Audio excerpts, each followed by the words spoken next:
Le rallye du Japon du 10 au 12 septembre.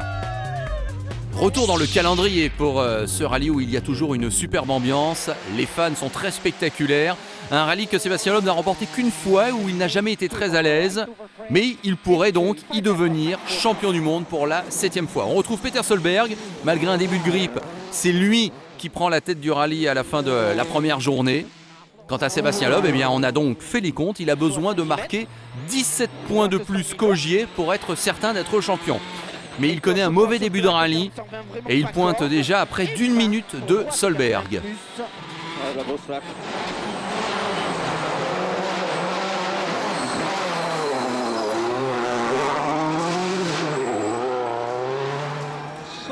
Quant à Khalid Al-Qasimi, il sort de la route au bout d'1 kilomètre seulement dans ce rallye du Japon. Dommage.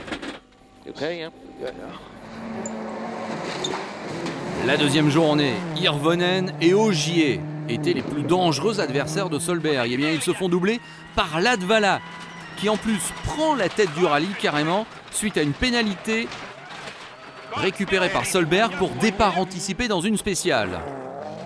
Donc Latvala, il est en tête, mais il connaît ensuite un ennui mécanique qui lui fait perdre 20 secondes. Ce qui fait qu'avant la dernière journée, Solberg, Hirvonen et Ogier, dans cet ordre, ne sont séparés que par 6 secondes.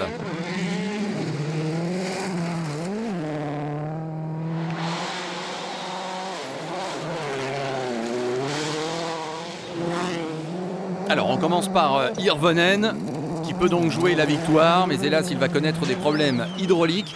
Il doit passer ses vitesses à la main. Et évidemment, ça n'est pas l'idéal. Il perd tout espoir de remporter sa deuxième victoire de la saison. Peter Solberg, lui, son problème, c'est qu'il ouvre la voie, donc il perd du temps. Du coup, c'est Sébastien Ogier qui récupère la première place, mais l'avance, elle est faible, hein. Il n'a que 3 secondes d'avance, Sébastien Ogier, sur le Norvégien. Et tout va se décider dans les derniers kilomètres où Peter Solberg va connaître un problème d'amortisseur, ce qui libère Sébastien Ogier de toute pression pour aller chercher donc sa deuxième victoire de l'année. Et ça se passe dans le stade, dans le dôme très exactement de Sapporo. Une super spéciale pour finir. Et Sébastien Ogier remporte sa deuxième victoire de la saison, sa deuxième victoire dans sa carrière en championnat du monde. En arrivant ici, j'étais pas totalement convaincu, je n'aimais pas les spéciales, leur profil, je pensais que ça serait très dur, surtout pour ma première participation. Et puis bon, finalement, je me suis pas mal adapté, et donc on a gagné, c'est parfait. Quelle belle victoire pour Sébastien Ogier, donc vous l'avez compris évidemment, Sébastien Loeb n'est pas champion du monde. Sébastien Loeb qui ne se classe que 5e, c'est son plus mauvais résultat de l'année.